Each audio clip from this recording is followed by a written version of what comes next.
अब से 6 से 7 साल पहले मैं मुंबई में रहा करता था। उस टाइम पे लाइफ अपनी एकदम सही चल रही थी। सुबह सुबह उठते, माँ को किचन में देखते काम करते हुए, फिर अपने डेली रूटीन की तरफ बढ़ते, फिर स्कूल जाते, वहाँ खेलते कूदते मजे करते और वापस आ जाते। यहाँ तक बहुत मजे हो रहे थे, पर शाम के टाइम पे एक अकेलापन सा रहता था। कुछ समय के लिए मेरे कुछ खास दोस्तों के साथ मैं जाता था खेलने के लिए, पर टाइम के साथ वो लोग इधर उधर शिफ्ट हो गए और नीचे जाना भी बंद सा हो गया। फिर एक दिन माँ ने जबरदस्ती नीचे भेज दिया खेलने के लिए। हाथ में अपनी वॉलीबॉल लेकर चल दी। अपनी बिल्डिंग की दीवार के सारे खेल रहे थे, तभी अचानक से एक छोटे लड़के और उसके बाद एक लड़की को देखा। कुछ घुस करते हुए आ रहे थे वो लोग, तभी अचानक से वो छोटा लड़का मेरे सामने आता और बोलता है कि हम लोग भी खेल सकते हैं भैया। ये सुन के बहुत खुशी सी हुई। इतने महीनों का अकेलापन खत्म करने को ही आ गया था।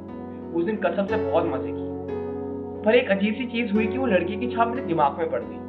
अगले दिन शाम 5 बजे की टाइमिंग डिसाइड किया और उसी टाइम पे सब नीचे पहुंच गए। मुझे दूसरे दिन इतना याद तो नहीं है, पर हाँ मुझे इतना जरूर याद है कि उस लड़की को मैंने वो ढंग से जान लिया था। वो मेरे से 1 साल छोटी ही थी, नहीं तो मेरे बराबर की थी। ऐसे दिन बीत रहे थे और बाकी लोग भी जुड़ते रहे। उन सब लोगों के साथ पार्क और गार्डन जाना शुरू कर दिया था, और कसम से इतना मजा मुझे पहले कभी भी नहीं आया था।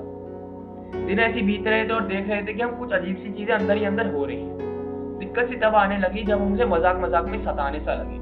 वो गुस्सा हो गई, अपनी टोली को लेके चल दी, और उनके साथ एक भैया रहा करते थे। उस समय 9th या 10th में ही थी, तो उनको काफी समझ थी। तो वो मुझे समझाते कि अच्छे से रहो, मिल बांट के रहो, झगड़ा मत करो।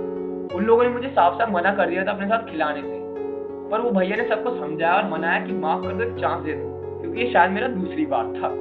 खैर सब ठीक हो गए, पर यार उस समय बचपन की गंदी आदत थी, इसलिए ये सब मैं भी क्या करता यार।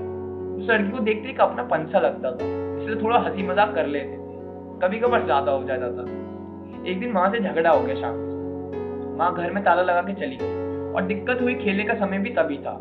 और वो सब लोग इतने उतावले हो गए मुझे बुलाने के लिए कि आज भी मुझे वो दिन याद है कि मेरा नाम आवाज बदल बदल के नीचे से चिल्लाया जा रहा था। अब उन्हें ये थोड़ी बोलता कि माँ ने बंद कर दिया, मेरा झगड़ा हो गया है। यही बोला कि सो रहा था, माँ उठा के डिस्टर्ब नहीं करना चाहती थी, थोड़ा सा काम था नीचे का, इसलिए लॉक लगा के चल दी। अभी आती होंगी माँ, मेरी बात हुई है फोन पे।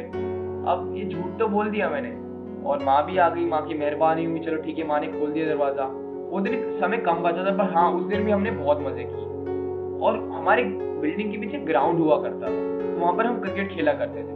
तो वहां पर भी मुझे याद है, मुझे ज्यादा कुछ आता तो नहीं था, पर हाँ मैं थ्रो बहुत अच्छे से डाल लेता था। तो लड़की कहती थी जो भी बैटिंग पे होता था, अच्छे से खेलना वरना अमन आउट कर देगा। ये लाइन उसकी मुझे बहुत पसंद आ गई। ऐसे ही हम सबके एग्जाम्स भी आ गए, सब वहां बिजी। फिर एक दिन खबर आई कि उसका ट्रांसफर आ रहा है अप्रैल में, और मेरी बदनसीबी देखो कि मार्च में हम हॉलीडेज में जाने के लिए रेडी हो गए थे। जाने के पहले मैं अच्छे से मिल के गया सबसे कि शायद हम फिर से ना मिल पाए।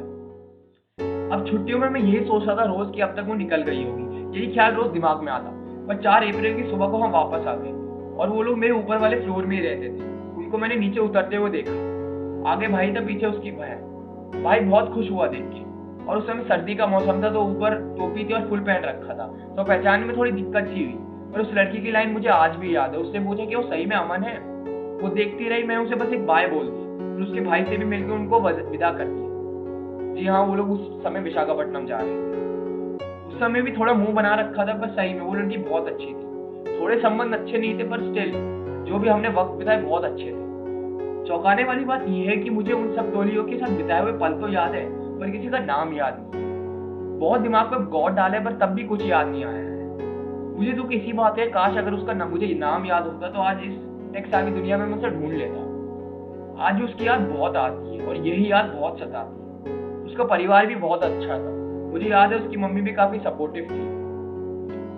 पता नहीं आज वो कहाँ होगी, पर जहां भी होगी दुआ करता हूँ कि अच्छे से रहे, और काश वो दिन वापस लौट आए, नहीं तो वो लड़की लौट आए। खैर मेरा भी उसके 2 महीने बाद ट्रांसफर आ गया था, तो इसलिए मैं किसी और से मिल भी नहीं पाया। तो बस दैट्स इट गाइस। अगर वीडियो पसंद आया हो तो यार प्लीज लाइक करो, चैनल को सब्सक्राइब करो। ये कहानी मेरे एक्चुअली काफी दिल से जुड़ी हुई है, तो मैं इसलिए थोड़ा लंबा चौड़ा खींच दिया। बट प्लीज अगर जैसी भी लगी कहानी प्लीज कमेंट्स में बताओ, और प्लीज और थैंक्स अ लॉट, आपने 200 सब्सक्राइबर्स करवा दिए। चैनल को सब्सक्राइब कर लो, और मैं ऐसी वीडियोस और भी लाता रहूंगा। अगर आपको अच्छा लगा है तो बताओ, मैं लाऊंगा। और 300 सब्सक्राइबर्स तक करवा दीजिए, तो वो सब देखने में बहुत मजा आने वाला है, और ऐसे और भी वीडियोस आएंगे। Thanks a lot for watching guys, bye bye and see you.